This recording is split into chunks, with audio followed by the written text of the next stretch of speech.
గంధంగూడ కన్యకా పరమేశ్వరి ఆలయ ప్రతిష్టాపన తర్వాత జరుగుతున్నటువంటి తొలి బతుకమ్మ సంబరాలు మహాలయ అమావాస్య ఆశ్వయుజ మాస మహాలయ అమావాస్య మొదలు ఆశ్వయుజ నవమి వరకు అంగరంగ వైభవంగా ఈ బతుకమ్మ సంబరాలు జరపాలని మహిళా కమిటీ వారు నిర్ణయించారు.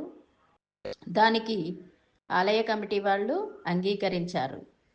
కాబట్టి బతుకమ్మ పండగను అందరూ కూడా భక్తి శ్రద్ధలతో జరుపుకొని ప్రకృతి మాతను పూజించి మనము ఆయురారోగ్యాలతో వర్ధిల్లాలి. అసలు బతుకమ్మ ఎందుకు మనము జరుపుకుంటాము అనే దాని గురించి మనం ఇప్పుడు తెలుసుకుందాం.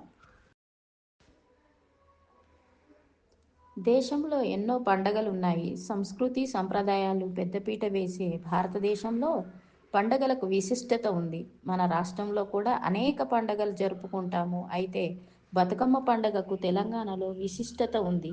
బతుకమ్మతో మనకు మన పల్లెలకు పట్టణాలకు విడదీయరాని అనుబంధం ఉంది. తెలంగాణ అంటే బతుకమ్మ, బతుకమ్మ అంటే తెలంగాణ. అయితే చాలా దేశాలలో పూలను కొలిచే పండగలున్నా మన పండగకు ప్రత్యేకమైనటువంటి ప్రకృతిని ఆరాధించే పండుగకు హిందువులు చాలా ఈ పండక్కి విలువనిస్తారు. నీడనిచ్చే చెట్లు, పండ్లనిచ్చే చెట్లను, పూలనిచ్చే చెట్లను, ప్రకృతిని పూజించడం ఈ పండగ యొక్క విశిష్టత. అయితే తీరొక్క పూలతో బతుకమ్మను పేర్చి గౌరమ్మను పెట్టి భక్తి శ్రద్ధలతో భక్తి పారవస్యంతో ఆడుతాము పాడుతాము. ఆడబిడ్డలను ఇంటికి పిలుచుకొని కుటుంబం అంతా కలిసి సంబరాలు చేసుకుంటారు. బతుకమ్మలో పల్లెవాసుల జీవన శైలి, శ్రామిక రైతుల బతుకు చిత్రం దాగి ఉంటుంది.